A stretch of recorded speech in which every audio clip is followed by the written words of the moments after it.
Olá, sejam bem-vindos a mais um programa da Rede Ambiente TV, Políticas Públicas em Foco. Hoje, com um tema discutido por todo o mundo, no caso dos remédios, né? Ou como podemos chamar de a máfia dos remédios na indústria farmacêutica. Conosco já se encontram nossos debatedores, Giovaneike Souza, Jorge Magesse, direto de Valência, Espanha, e Samuel Antunes Moura. Boa tarde para Giovanni Souza, Samuel Boa Antunes, e boa tarde. noite pelo fuso ao Jorge Magesse. Bem, o que falar sobre essa situação dos nossos enfermos pelos quatro cantos do mundo, em que se quer ficar curado de uma determinada enfermidade, o que não está acontecendo, dito, daqui a pouco nós vamos falar, né, o Giovanni que também vai poder expressar e trazer para nós um depoimento, não só nosso do prêmio Nobel, se não me engano, dinamarquês, como também de uma pessoa que pode se chamar de autoridade na Cruz Vermelha. Bem, Giovanni, com a palavra, o que nós devemos merecer, né, para não ter remédios que curem efetivamente as nossas doenças quando já existem, do que ficar num paliativo gastando dinheiro e alimentando os cofres da indústria farmacêutica. Giovaneik. É, bom, mais uma vez aqui é um prazer estar presente no programa, e aí junto com o Magesse, junto com o Samuel. Enfim, Américo, o que nós percebemos é o seguinte: o ser humano, ele tem sua índole, né, o seu caráter, ainda muito precário. O ser humano, ele é muito individualista, ele procura levar vantagem em tudo. Isso até no nascimento, né? Se nós olharmos o processo de introdução até o nascimento de um indivíduo humano, né, ele é um espermatozoide que briga com outros até chegar ao óvulo, e alcançando o óvulo, ele vai se tornar alguém, né. Então é uma disputa, é uma briga desde a sua concepção. E quando nós vamos, né, para essa sociedade, tida sociedade, a nossa sociedade, independente do país, né, somos seres humanos, então os nossos comportamentos se assemelham, apesar de termos cultura diferentes, né, mas o comportamento ele se assemelha. E aí percebemos que nessa história de levar vantagem, em vários nichos comerciais, essa levar vantagem fica sempre acima do caráter, da integridade, da moral, aonde o indivíduo ele quer ganhar dinheiro de toda forma. E quanto mais ele puder ganhar dinheiro naquele processo, ele vai trabalhar para isso. E nós temos vários exemplos, não só aqui no Brasil, mas eu acho que em todo o mundo. Por exemplo, vou dar um exemplo bem básico. Você leva seu carro na oficina, que tem um defeitozinho básico, bem comum. Chegando lá, o indivíduo que analisa, ele coloca tanto defeito que dá vontade de você comprar um carro novo, né. E quando ele conserta aquele veículo, ele normalmente deixa alguma coisa para acontecer para você voltar e ele comer mais um pouquinho de dinheiro. Isso, se acontece, não s e essa questão não acontece só em relação à oficina mecânica, em todas as áreas isso acontece, infelizmente, né. Não temos aquele profissional, aquela pessoa que tenha caráter, que tenha uma índole, que tenha responsabilidade e respeito para com o outro. A indústria farmacêutica é a mesma coisa. A indústria farmacêutica poderia produzir medicamentos acessíveis e que resolveriam um problema. Mas se resolver o problema, essa indústria para de faturar. Isso acontece inclusive com os sistemas operacionais, né, como o Windows, o Mac, qualquer sistema operacional.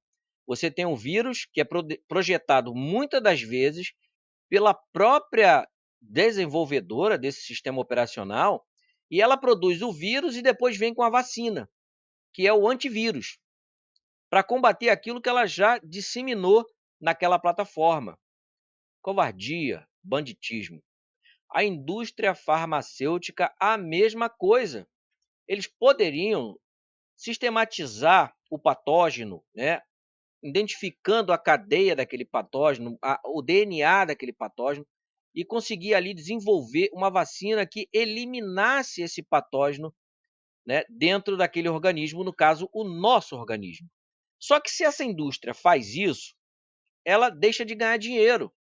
Então, o que ela faz? Ela faz um paliativo que ela não elimina o patógeno, faz com que ele diminua a sua agressividade e torna você dependente daquele medicamento. Isso vem acontecendo, o Américo, da década de 70, meados da década de 70 até a década de 80. Por quê? Porque a indústria farmacêutica, antes da década de 70, vamos dizer assim, tinha algum tipo de caráter.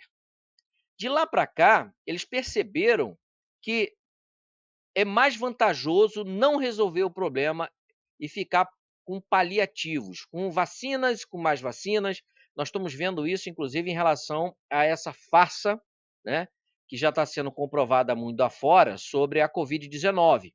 Antes era uma vacina que depois passou para duas, depois três, quatro, cinco, agora é ad eterno. E nós vemos que as pessoas vacinadas não são curadas. E aí vem sempre uma justificativa, um argumento, né, de uma vacina empurrada de goela abaixo, sem todos as condicionantes, sem todos os levantamentos. E, inclusive, eu tenho aqui uma matéria que está até se eu não me engano, está no YouTube, né? Está em inglês, mas eu vou deixar na descrição desse vídeo, né, que é uma matéria bastante interessante, onde a Cruz Vermelha, em alguns países, já perguntam para as pessoas que vão doar sangue se essa pessoa se vacinou ou não. Se essa pessoa se vacinou, entra numa fila de espera. Por quê? Porque dependendo da vacina, essa pessoa precisa ser catalogada. Porque imagina o sangue dessa pessoa com uma determinada vacina entrar no corpo de outra pessoa que foi vacinada com outra vacina ou que não foi vacinada. Então você pode ter uma reação que não se sabe ainda qual é. Olha onde nós chegamos. Olha aonde nós chegamos. E o problema é maior do que a gente imagina.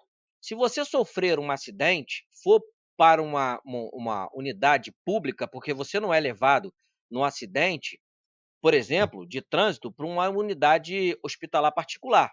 Você é levada para uma unidade hospitalar pública.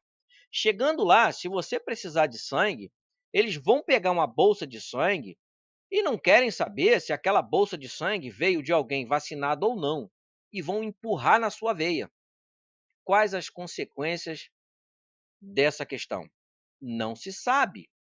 Então vivemos hoje, Américo, Magesse e Samuel, numa verdadeira roleta russa social, né? Sem possibilidades de prever, eu não digo nem o futuro, o minuto seguinte. Essa é a minha primeira participação, Américo. Obrigado.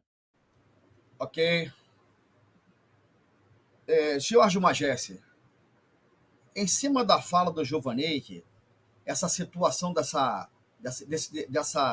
matéria publicada, né, da, da Cruz Vermelha, e mais alguma coisa que nós vamos ler aqui, como, por exemplo, as grandes indústrias farmacêuticas bloqueiam medicamentos que curam, e por aí vai. Como o amigo está do outro lado do Atlântico, né, está na Europa, em cima dessa discussão, como é que se manifestam a população dos países da Europa com relação às vacinas, com relação ao tratamento com os remédios passados pelos profissionais da saúde, e o amigo mesmo que teve, né, e deu testemunho de uma situação que passou com o amigo. Como é que o amigo vê isso justamente do outro lado do Atlântico? Jorge Magés. Bom, aqui é boa tarde. Boa tarde, Gil. Boa tarde, Américo França, Samuel. Que todos estejam com muita saúde. Eu vou começar. Antes disso, o Gil levantou uma situação de caráter também, né? Aqui na Espanha, eu até comentei com o Gil essa semana, A cidadania aqui, eu vou dizer uma coisa simples. A cidadania aqui começa, olha como é que eu me sinto feliz da vida quando eu separo o lixo aqui na Espanha. Porque onde eu morava no Brasil, você tinha uma lixeira no prédio, você jogava tudo naquela lixeira e o funcionário do condomínio manuseava aquela sujeira, né? E levava lá embaixo para jogar numa caçamba. Aqui a cidadania te mostra que você tem que separar o lixo orgânico, o plástico, o vidro, o papelão. Então, aqui nós. E aqui o lixo é recolhido pelas caçambas grandes, fechadas, é recolhido 2 ou 3 vezes por semana. É uma besteira, você se sente um cidadão quando você faz isso. Né? Você se sente um cidadão. Porque você vê essas enchentes que tem havido aí no Brasil, parece até que é um castigo realmente. A situação do brasileiro. Joga lixo em qualquer lugar, né? E depois reclama, né? Que a casa foi invadida pela água, isso e aquilo. Bom, eu queria falar a respeito de cidadania. Você vê que é uma coisa simples, né? Cidadania. Poxa, você está falando em lixo, mas você se sente um cidadão quando você faz isso. É uma obrigação. Todo mundo aqui faz isso, né? É porque a gente está sempre falando daquela situação do brasileiro querer vantagem em tudo. Isso é uma questão de educação. É o que realmente está faltando no Brasil. É aquilo que nós já conversamos em outros programas, de você ver uma criança na rua o dia todo. Aqui de 9 às 5 você não vê uma criança na rua, tá? Então vai ser muito difícil mudar essa situação no Brasil. Agora, em relação ao medicamento, eu trabalhei 10 anos na maior indústria fabricante de antibiótico e de produtos anticâncer. Trabalhei 10 anos, eu fui propagandista, fui gerente distrital e fui gerente de área. Então, qual é o problema do preço no Brasil? Se você for comprar na farmácia, se o hospital comprar na farmácia um produto, sai mais barato do que quando ele recebe pela fábrica. Por quê? É a famosa corrupção. Você tem que dar um percentual para o cara que assina o cheque, um percentual para o cara que assina a fatura. Então, por que o medicamento é caro? Eu trabalhei como gerente e vi, meu amigo, para você vender um produto, mesmo que você seja exclusivo naquele produto, você tem que dar uma bonificação. Então, sai caro. O Brasil é tudo caro por quê? Porque existe a corrupção. E outra coisa, teve uma época que o CIP resolveu tabelar os medicamentos. Então, o laboratório que eu trabalhei tirou de mim alguns medicamentos, porque não compensava fabricar aquilo.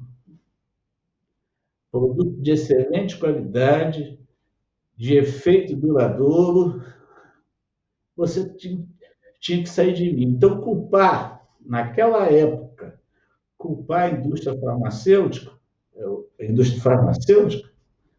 isso aí é tapar o sol com a peneira. Eu tive um problema de AVC aqui na Espanha, no hospital. O hospital aqui parece, sei lá, um shopping, uma coisa que... Mas por que isso?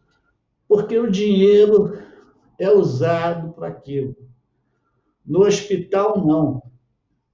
As concorrências dos hospitais no Brasil são manipuladas.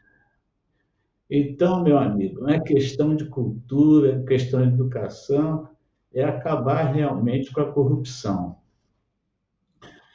E os médicos, por sinal, no Brasil? Médico no Brasil é como se estivesse trabalhando num regime de guerra, né? Nós sabemos disso, principalmente no Rio de Janeiro. O que chega de cidadão baleado e o médico tem que se virar, não é verdade? E o médico também, no Brasil até hoje,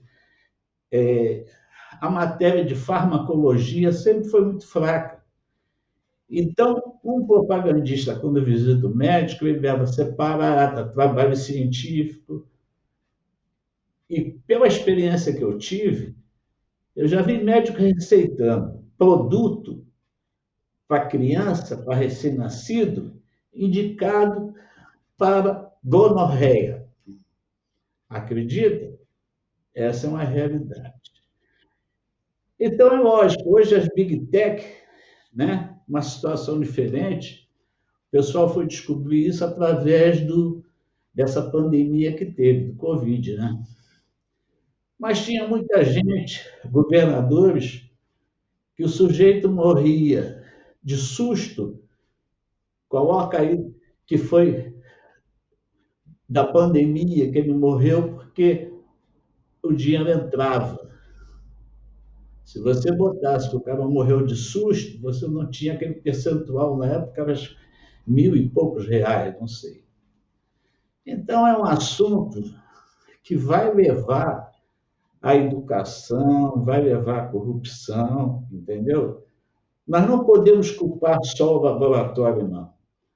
Porque já há muitos anos atrás, a firma que eu trabalhei, ela teve o primeiro produto anticâncer, que antigamente câncer de mama matava, né? É interessante que na época, eu ia levar os slides para o Instituto Nacional do Câncer, o Hospital Mário Cruyff, que lida com câncer. Então, a gente passava aquele slide para lançar esse produto, foi o primeiro produto, eu não vou falar o nome do laboratório nem do produto, né? Questão de ética. E a educação do médico. A gente falava sobre produto anticâncer e tal, acabava a palestra, vamos para a cantina, todo mundo fuma. Todos os médicos fumavam. Então, é uma questão de educação também. Aqui, na Espanha, por exemplo, o medicamento que eu tomo é questão de centavos aqui. Eu não pego a receita na mão. Eu vou ao médico de cabeceira que eu tenho aqui, eu tenho médico de cabeceira e enfermeira de cabeceira. Primeiro você vai para o enfermeiro, depois vai para o médico. O médico, ele não passa a receita, ele vai no computador e diz assim, pode ir na farmácia. Você vai em qualquer farmácia aqui em Valência, está lá o produto para você retirar. Você não precisa levar a receita. Entendeu? E eu te digo, talvez eu pagasse aí no Brasil um remédio que eu tomo, sei lá, 80, 100 reais. Aqui eu pago centavos, como se fosse 5 reais. Então, qual é o problema? O problema é que o Brasil vai ser difícil a corrupção sair do Brasil. Porque todo mundo quer ganhar o seu. E no hospital é isso, meu amigo. É o cara que prepara. É o cara que prepara a licitação, é o cara que recebe o material, é o cara que assina o cheque, porque se você não der um PP para o cara que assina o cheque, meu amigo, você vai tomar um chá de cadeira para receber aquele dinheiro. Então, são coisas, claro, depois da Covid, né, os políticos descobriram, né, um tesouro maior que é a exploração do povo, né? Hoje não se importam. Estão falando em reduzir a população mundial, e é uma realidade isso. Como é que pode você obrigar? Aí no Brasil vocês estão tendo esse problema. A criança é obrigada a se vacinar. Quer dizer, o pai já não tem mais autonomia para nada, né? Por quê? Que a criança é obrigado. Está cheio de informações aí no mundo todo a respeito dessa pandemia. Então, a questão moral, sabe?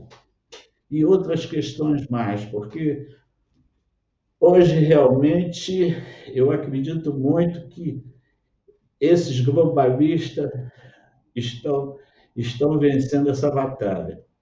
O povo também no Brasil não quer se informar, né?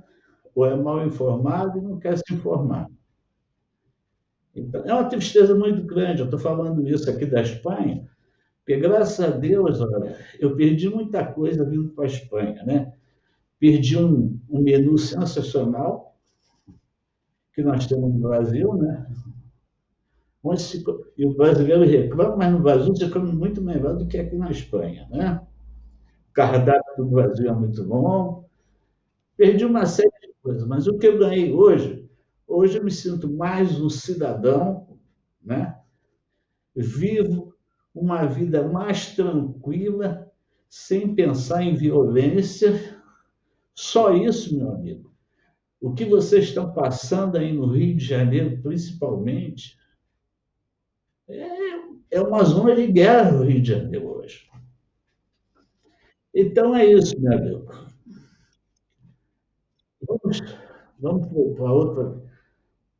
Passa a palavra aí o nosso âncora, Américo.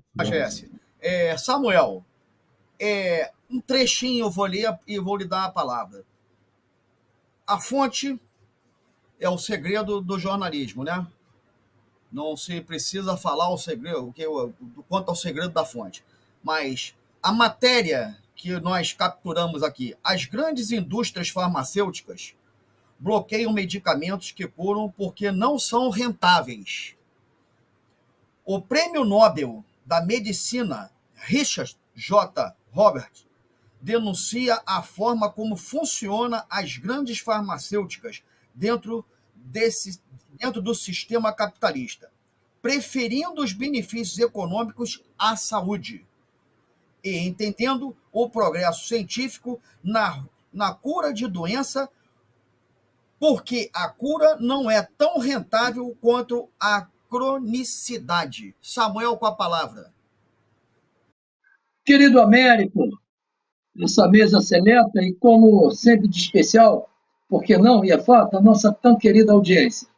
Ora, você me traz à luz, à baila, a fala de uma autoridade no ramo.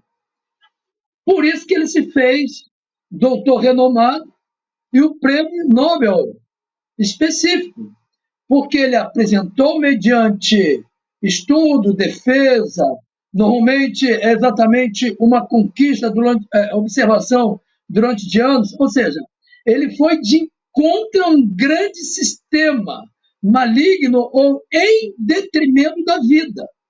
Ele bateu de frente com o sistema, mas foi reconhecido pela comprovação, pela veracidade, pela sinceridade apresentada.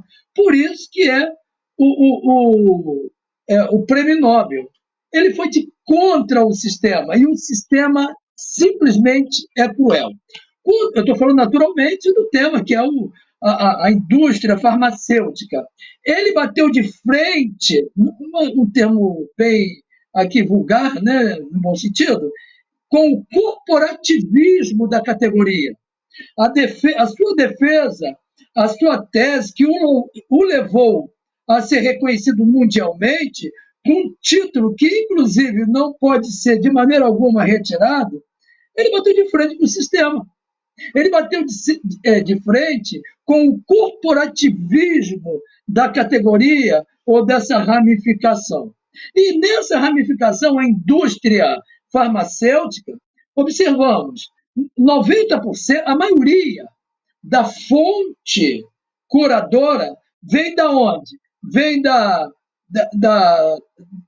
natureza, seja a natureza animal, seja a natureza vegetal. E o berço, exatamente a fonte do vegetal e do mineral também, né? Do mineral também. e dos animais está aqui no Brasil. Por isso que eles gostam muito do Brasil, não sai daqui a anos. Mas isso posto, vamos observar que o leque de atuação das indústrias farmacêuticas é vastíssima. É um campo riquíssimo. Agora, por uma questão de corporativismo entre eles, naturalmente, quem é que vai questioná-lo? Ora, é só colocarmos o nosso produto na praça e a gente manipula.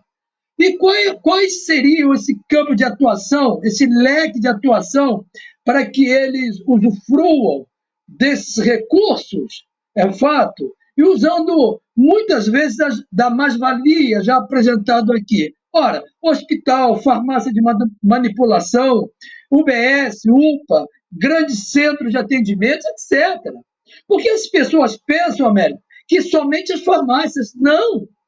O local de consumo dos medicamentos produzidos pela indústria são vários, o leque é vastíssimo.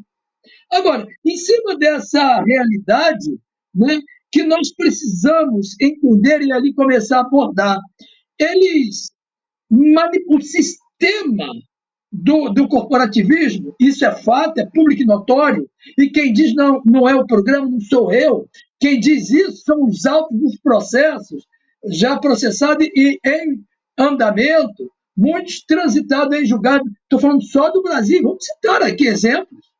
Não vou nem citar uma questão, não vou nem citar nome de grandes empresas, não vou citar. Questão ética, como apresentado por uma Jéssica bem colocada. Mas o fato é que nós temos a manipulação, uma cadeia de manipulação lá do topo do produtor, que ele tira a substância daqui do nosso Brasil, muitas vezes, e manipula até aquele balconista. Aí o paciente, buscando a cura, que a cura não é cara, a cura é barata. Torna-se cara exatamente pela intervenção humana, a intervenção indevida do homem. Torna-se cara.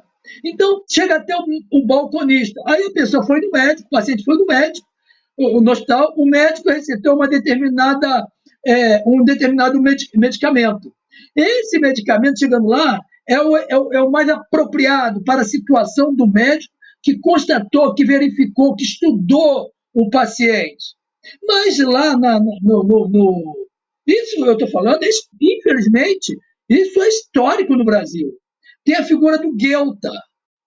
Quem é o Guelta? É esse mal-intencionado, esse balconista que fala, aqui está esse remédio, ok, mas tem esse aqui que é a mesma coisa, leva isso aqui, mais caro.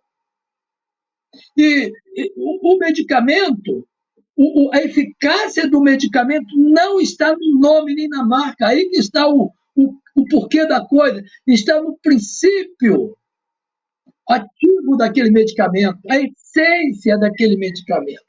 Agora, nós temos aqui no Brasil o CAD, por exemplo, e o CAD, que é um conselho nosso, em 2021, por exemplo, ele investigou, ainda está investigando ainda, não terminou o processo, né, exatamente um sistema de cartel, só com as empresas nacionais, considerando que muitas empresas nacionais, arquitrilionárias, muitas delas são braços das internacionais. Então, foi observado aqui um cartel, uma manipulação entre eles, né? Que, inclusive, esse cartel da indústria farmacêutica, né? Esse que eu estou citando foi um fato que citou até nomes de grandes empresas, de grandes autoridades. E nessa investigação dessas empresas, só dessa de 2021, foi observado, foi consignado fortes indícios de empresas que celebravam acordo entre si, acordos competitivos de manipulação de preços de medicamentos aqui no nosso território nacional. Combinavam entre si. Esse mês eu trabalho com tanto acima do teto que eles poderiam ganhar. Outro mês é fulano, esse cano, por aí se vai. Pasme.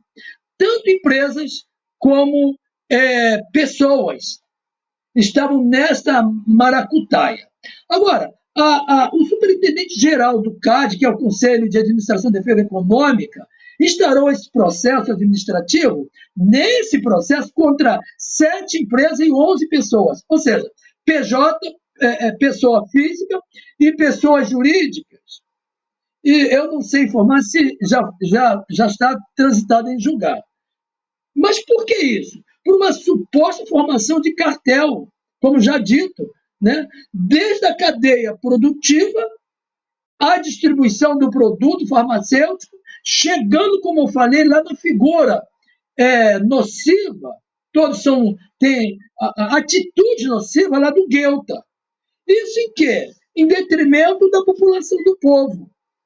Então, eu concordo plenamente, inicialmente, com a fala da mesa, que o Brasil é maravilhoso, a população a vida, o bem maior é maravilhosa. Ora, tem que ser cuidada, zelada, e é o bem maior. Agora, precisamos entender também, e ali acompanhar a linha de raciocínio da mesa, que o problema não está no medicamento. É quem manipula os medicamentos? Não. É quem manipula as leis. Eu não estou falando só do Brasil, isso é geral, é público e notório. Né? Nós temos aqui a Lei 9.9787, que inclusive altera aquela Lei 9676, 9636. Essa lei dispõe, a 9787, ela dispõe sobre a vigilância sanitária, né, naturalmente, que deve estabelecer, sim, um medicamento genérico. Ou seja, deve acompanhar, reger o genérico, né, que é o nome de utilização do remédio, e, naturalmente, essa lei dá outras providências.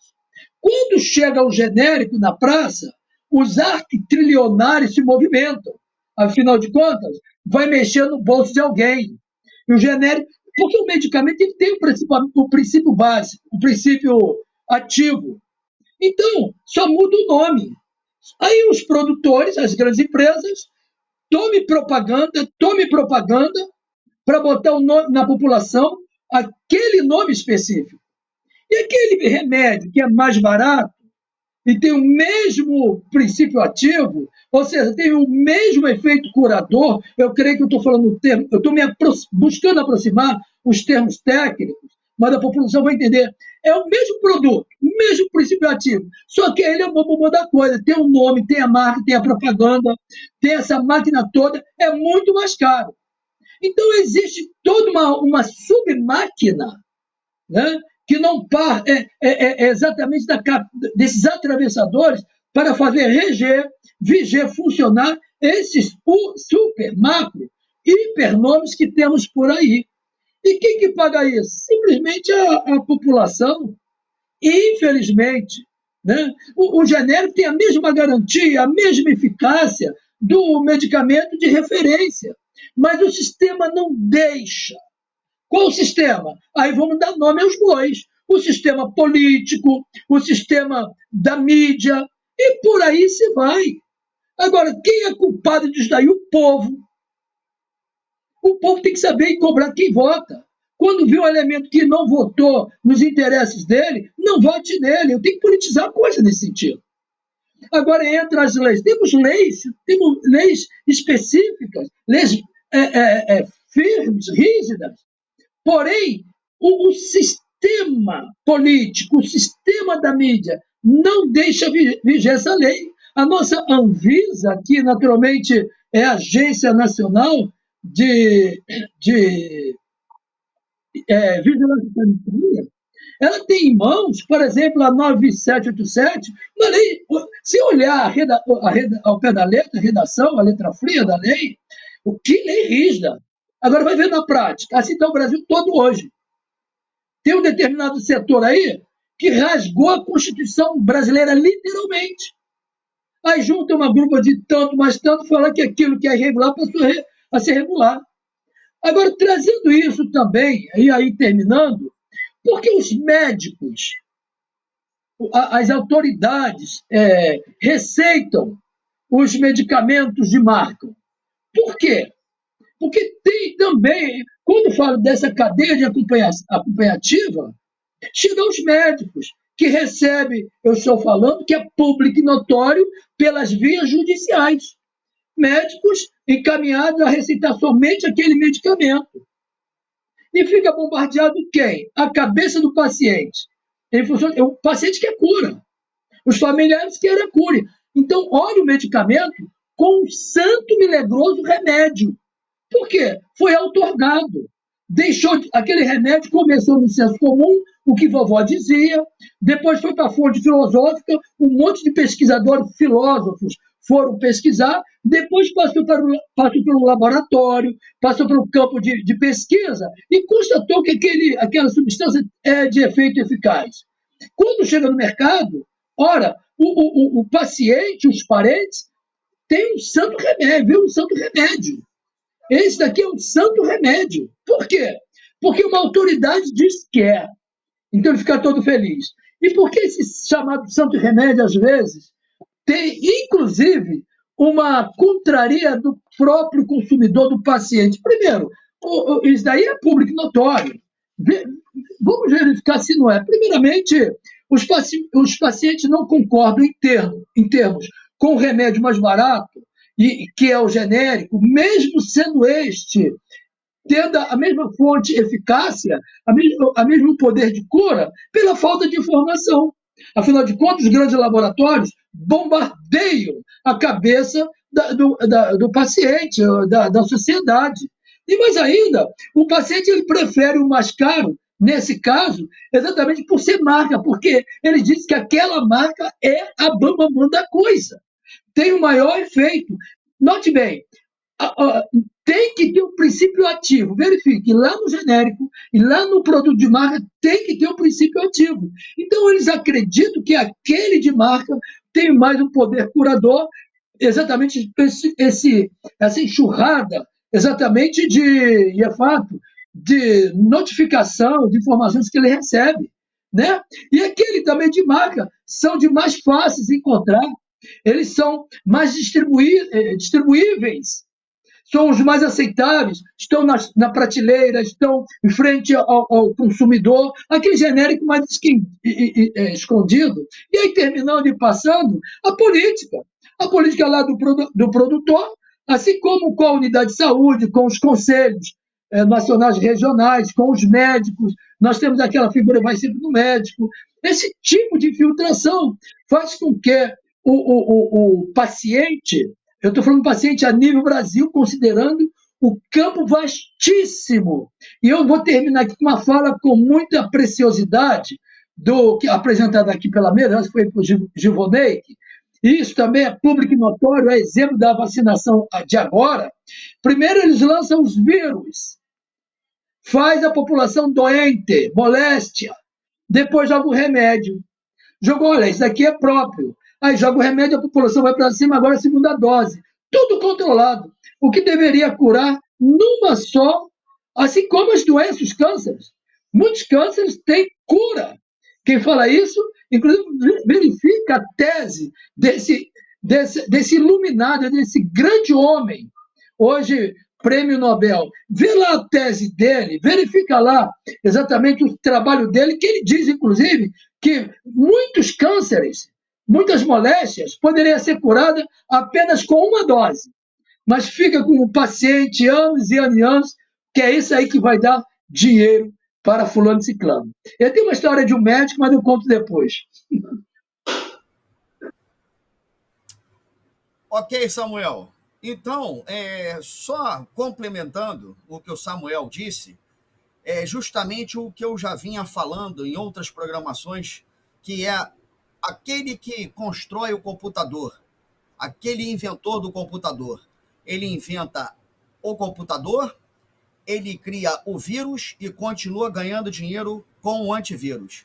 É mais ou menos por aí. E, já antes de passar a palavra ao Givoneik, eu queria complementar também a matéria da qual eu fiz uma pequena leitura, né, do primeiro parágrafo da matéria, da fonte que nós retiramos desse prêmio Nobel. O seguinte, as indústrias farmacêuticas bloqueiam medicamentos que curam. E aí eu vou para o outro parágrafo dizendo o seguinte da matéria.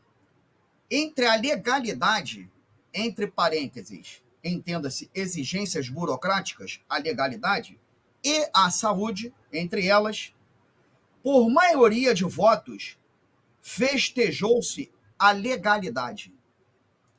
Ou seja, entre dois princípios constitucionais, prevaleceu aquele que não importa aos pacientes, parte fraca nesta queda de braços. Cria-se a dificuldade para vender a facilidade posteriormente. Giovaneik com a palavra, como nós já estamos indo para o final, o Giovaneik vai fazer a sua fala e já pode entrar nas considerações finais. Ok, Américo. Bom, o que nós percebemos disso tudo, né? Como eu falei no início, nós tínhamos um determinado período da nossa sociedade um caráter. Não é do pesquisador, não é do técnico, daquele que estudou. Essas pessoas são sérias. Só que quando você chega numa empresa, você tem uns acionistas que não são estudados, que não são técnicos, que não são pesquisadores, que não têm nenhum estudo, só tem uma coisa na cabeça desse pessoal: dinheiro, ambição. Eu tive em vários momentos da minha vida que eu presenciei isso. Vocês têm idade, né? E conheceram a antiga Manchete, que era a revista Manchete e o jornal, né? Antigamente a emissora era 6, né? Se não me engano, era o número 6. Eu conheci jornalistas, Canal 6, Canal 6. Eu conheci vários jornalistas que faziam um trabalho dentro da Manchete. Olha só, naquela época, faziam trabalhos excelentes dentro da Manchete, trabalhos investigativos. Só que esse trabalho vai para o chefe daquela pessoa, para o chefe daquele setor. E aquele chefe, o que ele fazia? Ele negociava essa informação. Cansei de ver, inclusive até hoje são meus amigos, de jornalistas, pessoas que trabalhavam como cameraman, iluminação, que viam, presenciavam essa negociata da informação, aonde o jornalista e a sua equipe identificavam um bandido, o crime do bandido, e sistematizava tudo, e encaminhava para o seu chefe, né? E o chefe simplesmente negociava e não publicava. Eu tive essas pessoas que hoje são meus amigos, simplesmente abandonaram a Manchete, porque não suportavam aquilo. A pessoa estudou para fazer um trabalho e vê que o trabalho dele nada mais é do que uma ferramenta para alguém faturar. O cara fala assim: pô, peraí, fiquei esses anos todos na faculdade para fazer esse tipo de trabalho, levantar essa informação para te dar, para você negociar com o cara e ganhar dinheiro? É sério mesmo? Então, isso não é só no jornalismo. Quando nós vamos para essas empresas, principalmente nas indústrias farmacêuticas, você tem um pesquisador, esse é sério, o cara estudou pra caramba, ele quer salvar o mundo, ele quer descobrir a vacina para salvar todas as enfermidades. E se ele descobrir, ele vai ter que ser silenciado. De alguma forma, ele vai ter que ser silenciado, porque isso acaba com o dinheiro da indústria farmacêutica. Ele não pode resolver o problema nunca, jamais. Ele tem que ser um paliativo para o problema. Isso é em tudo que a gente imagina na sociedade. Nós temos a Vila Militar aqui no Rio de Janeiro, a Vila Militar. Nós temos lâmpadas de filamento, não é nem lâmpada de LED, que estão funcionando na Vila Militar aqui no Rio de Janeiro há mais de 100 anos. Há mais de 100 anos. Isso tem, inclusive, matérias. Por quê? Porque fizeram um filamento que dura. Depois que entrou essa cobiça do dinheiro e que se lasque o resto, usando o português claro, botaram um filamento e eles calculam a hora. Tanto que quando você compra uma lâmpada LED, ela está lá 1000 horas. Depois de 1000 horas, ela vai parar para você comprar outra. Eles poderiam fazer uma para durar ad eterno. Inclusive, teve um cara que já desenvolveu isso.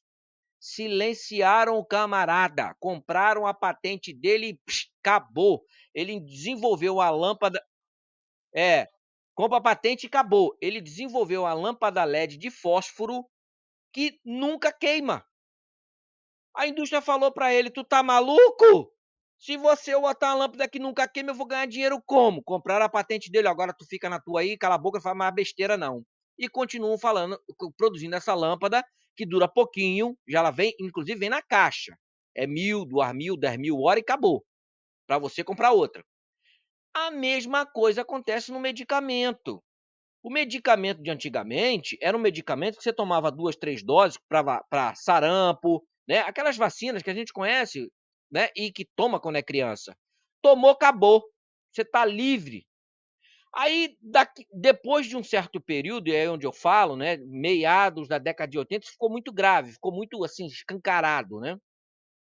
A indústria farmacêutica e os acionistas que estão por trás dessas empresas, sem caráter nenhum, que só visam lucro, começaram a manipular o que é desenvolvido. O cara desenvolveu algo muito bom.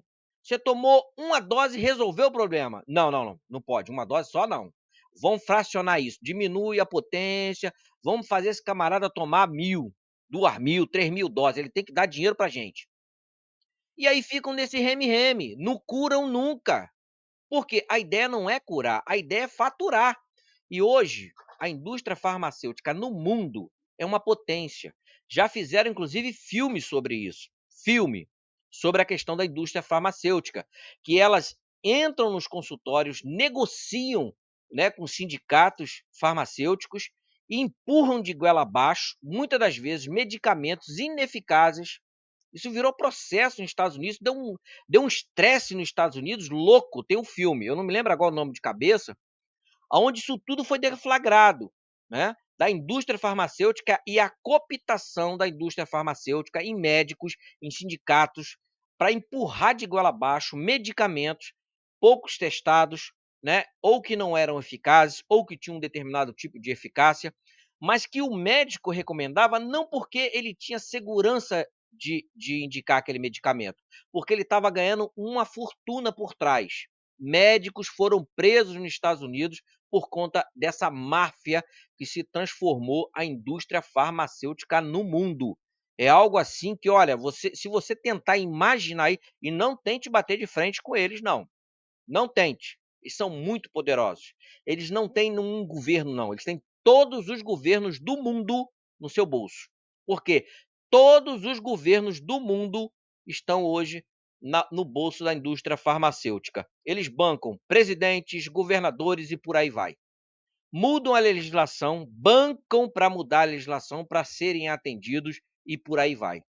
E como foi falado aqui pelo Samuel, né, que está participando, essa informação, isso que eu tenho de informação, não chega na base, no proletariado. O proletariado ele foi vitimizado e aprendeu a ser vítima.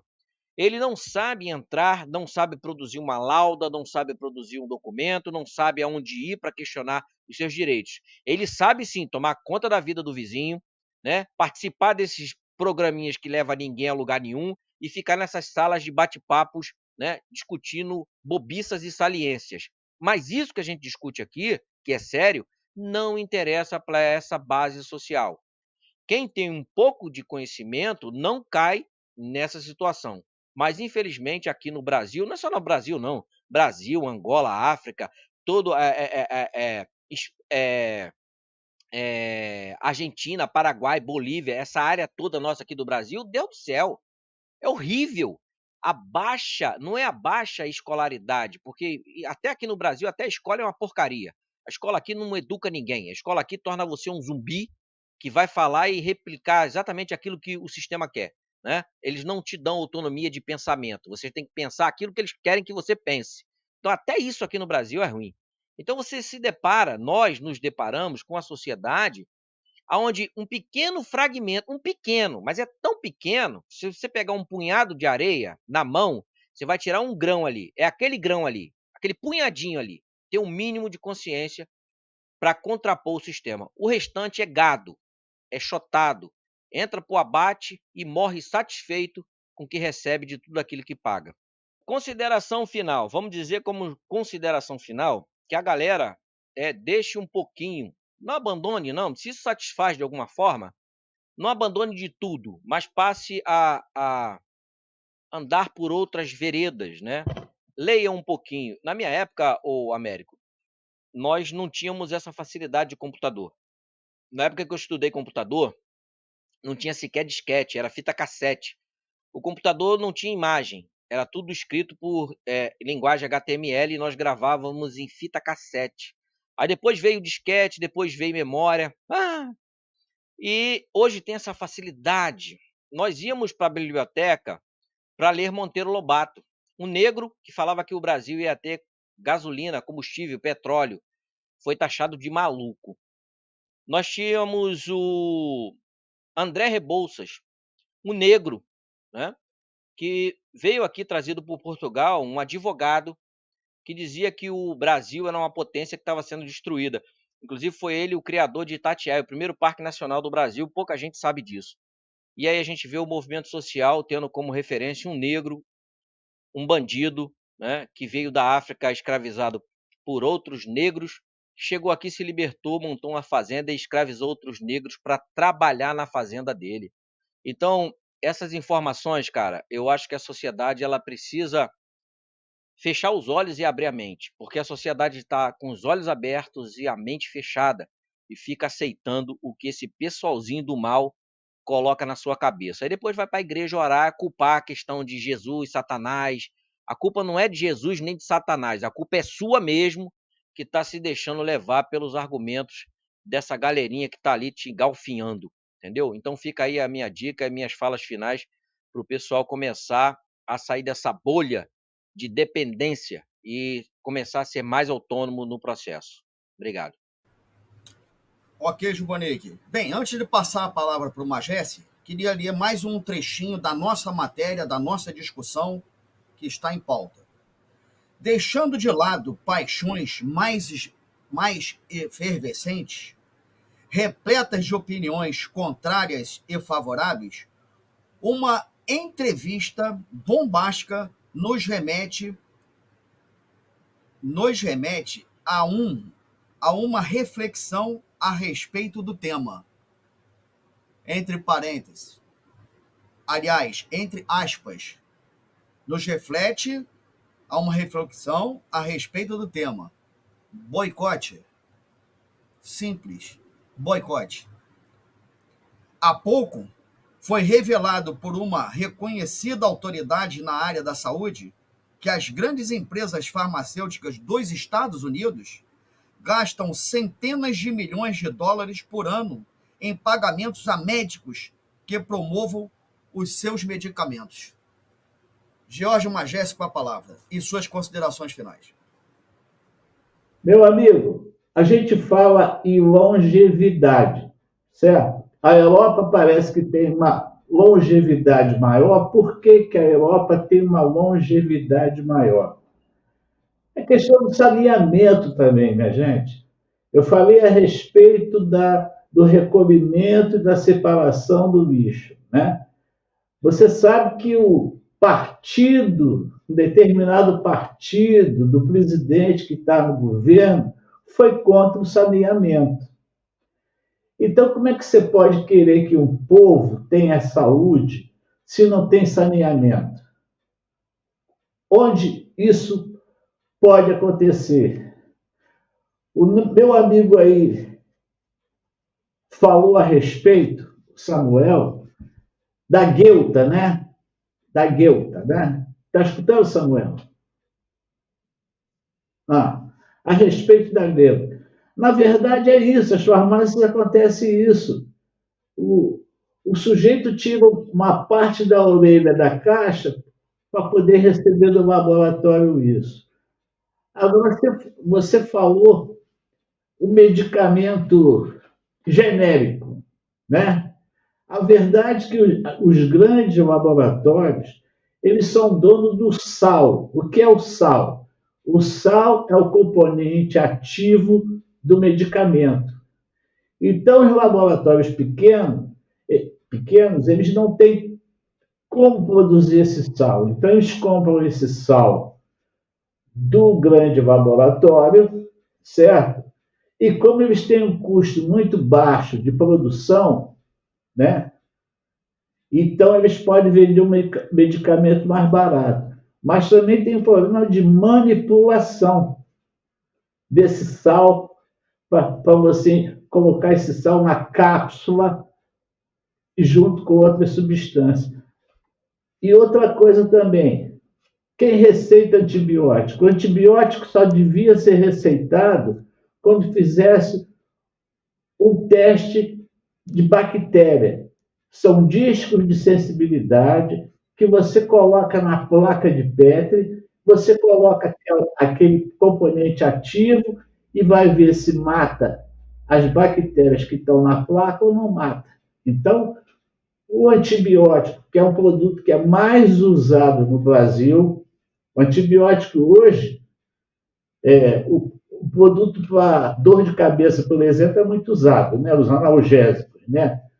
Mas o antibiótico hoje está prostituído, porque qualquer coisa que você tenha, o médico está receitando um antibiótico. Eu vou te dar um exemplo. A indústria que eu trabalhei era líder na venda de antibiótico. O meu filho só foi curado com homeopatia. Depois de tanto tempo tomando antibiótico, problema de garganta, bactérias gram-positivas, se você falar para o médico, eu falei aqui na Espanha, em bactéria gram-positiva, porque eu fui levar o meu neto no médico, e ela me receitou um produto que não agiu. Aí eu falei, doutora, a senhora está receitando um determinado sal que não é para bactéria gram-positiva. Agora você vê a situação. Então, eu teria muito caso a relatar aqui, mas eu acabo sendo processado por causa disso. Então, é bom parar. Então, a longevidade é uma questão de saneamento também, o que não existe no Brasil. A verdade é essa. Não existe saneamento em hospitais. Os hospitais deveriam ser esterilizados, principalmente o CTI. A esterilização deveria ser semanal, porque as bactérias elas estão no ar, elas estão nas paredes. Se você não fizer uma higienização daquilo, meu amigo, o cara entra com uma infecção na garganta e sai com uma infecção muito maior. Entendeu? Então, é um assunto muito complexo, na verdade é essa. Mas no caso do Brasil, ou no caso da África, que foi citado aí, é uma questão de saneamento, é uma questão de educação. Agora, não vamos culpar só os laboratórios, porque realmente o laboratório tem que ganhar dinheiro.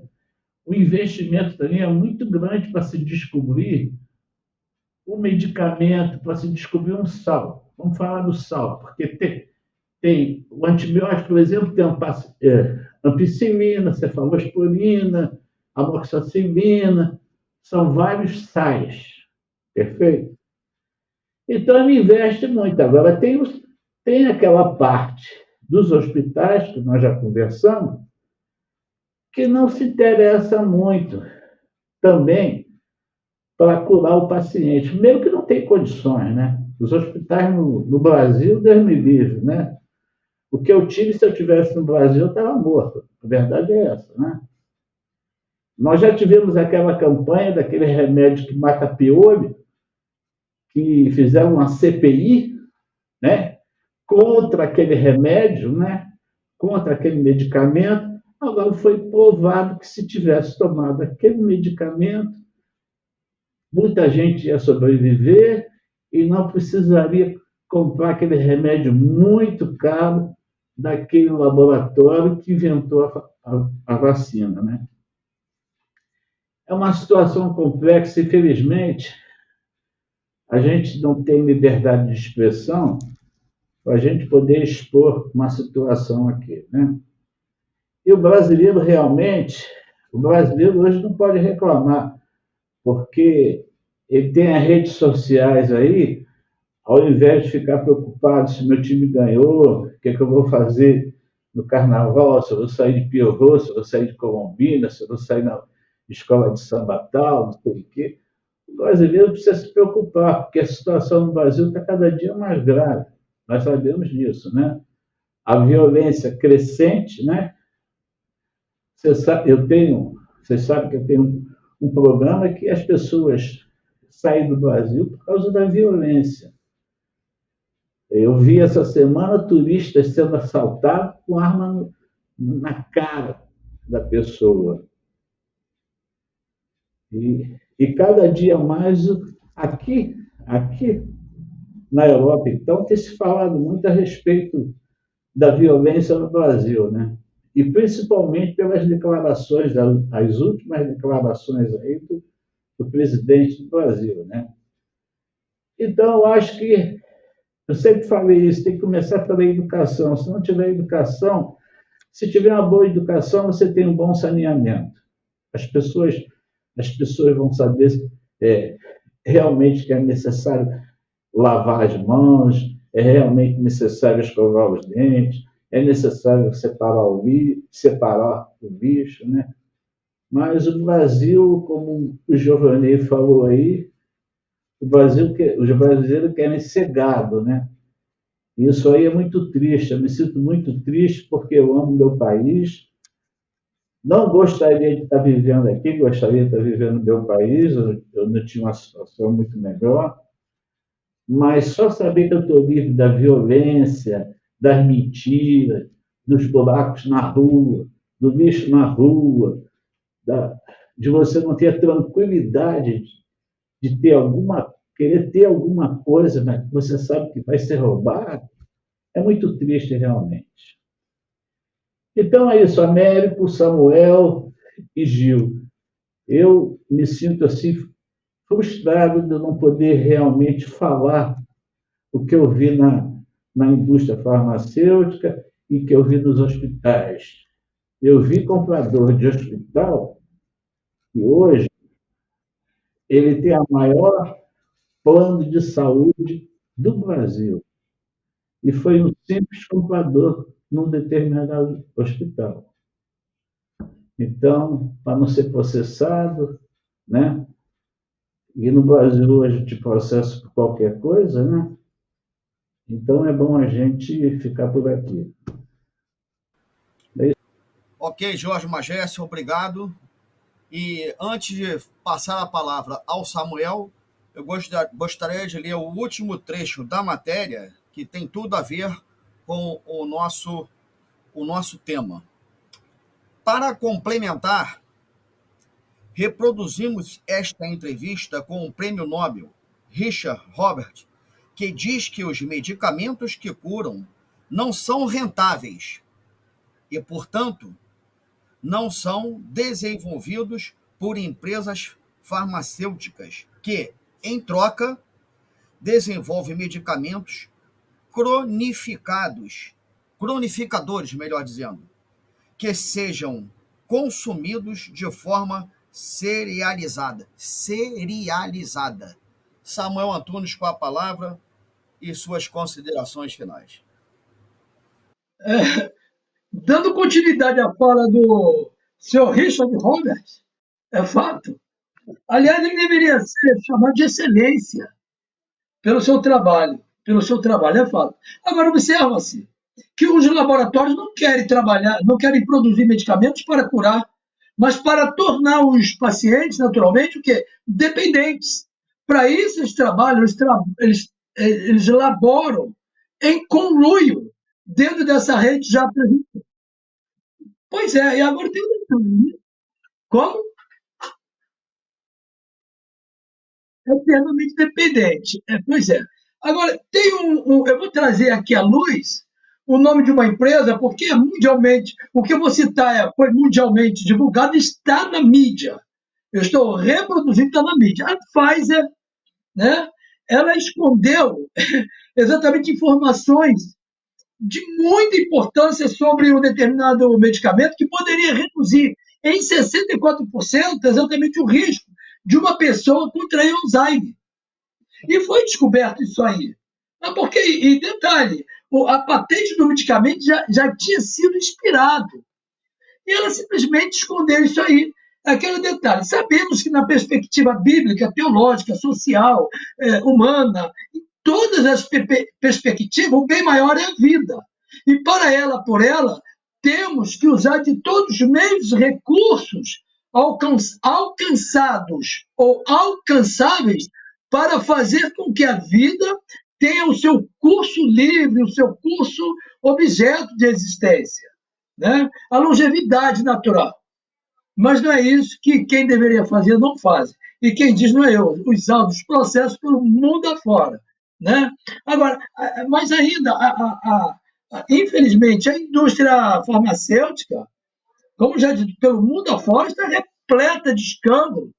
É fato, é um setor muito delicado, pois lida com o bem maior, a vida, não é isso? Mas segue, no entendimento dele, segue a lógica, a fria lógica do capitalismo, vale mais do que eu vou receber.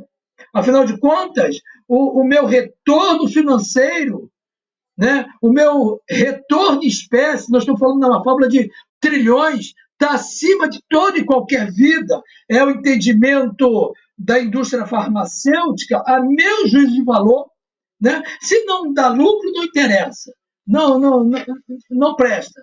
E essa lógica do dar lucro, acima de tudo, serve para quase todos os segmentos. Nós estamos tratando desse segmento farmacêutico. Infelizmente, nós temos uma faculdade chamada ética, que é o que as pessoas fazem ou deixam de fazer longe das pessoas. E tem o caráter. Caráter é o que a pessoa faz escondido, distante das pessoas. Aqui eu sou uma coisa, lá eu sou outra. A moral é o conjunto de regras e normas que regula a ética e consequentemente, o caráter. Agora, quem é que vai dizer que o segmento farmacêutico tem moral ou não para dizer que se tem eficácia esse remédio naquele nível apresentado ou não, considerando que eles formam a instância superior na pasta. É complicado. Então, eu penso, entendo ali terminando, que a questão ética, os direitos humanos, a cura da doença, tudo isso tem menos importância na visão desse segmento que deveria produzir bem mais. Se colocasse, sobretudo, o sentimento fraternal, o amor, produziria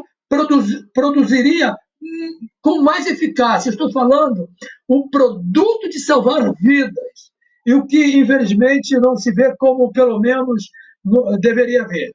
O fato é que, a meu entendimento, lá nos setores de gestão, nos escritórios de gestão, né, não se dá lucro, né, não interessa.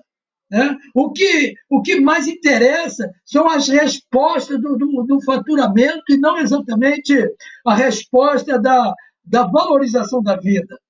E o que, naturalmente, gera bônus anuais, trilionários, a diversos segmentos da sociedade que deveriam, no mínimo, compor ou valorizar o seu segmento ético e assim não fazem. Tudo isso bate palma, infelizmente, claro que é uma ironia, bate palma para a morte que está vencendo nesse setor aí. Então, fica aqui essa minha colocação, para terminar, irônica, para aqueles que produzem ou deveriam produzir os remédios e não produzem. Não vou citar mais nomes, mas a mídia está repleta de vários nomes. O que eu citei aqui da Pfizer é produto, inclusive, de questionamento judicial. Está tipificado. Então, daqui está o público pelo mundo afora. Que as empresas, fica aqui uma solicitação à Pfizer, de mais empresas. Ora, vocês vão faturar muito, porque a sociedade é doente, é moléstia. Sempre vai ter doença. Isso, a perspectiva bíblica, teológica, social, biológica, explica isso aí, mas vários fatores, é bactéria, é uma série de fatores. Então, não precisa fazer isso. Vamos faturar. Sim, faturem, tem que faturar. Produzam, mas também ajam com amor. Não façam o que tem feito em toda a história, trajetória da história da indústria farmacêutica. Portanto, fique aqui a minha cala como uma manifestação de repúdio por aqueles que têm produzido mal pela vida. A minha cara nesse momento. Ok, Samuel. Bem, pessoal, ficamos por aqui, agradecendo a todos que nos assistem e até um próximo programa.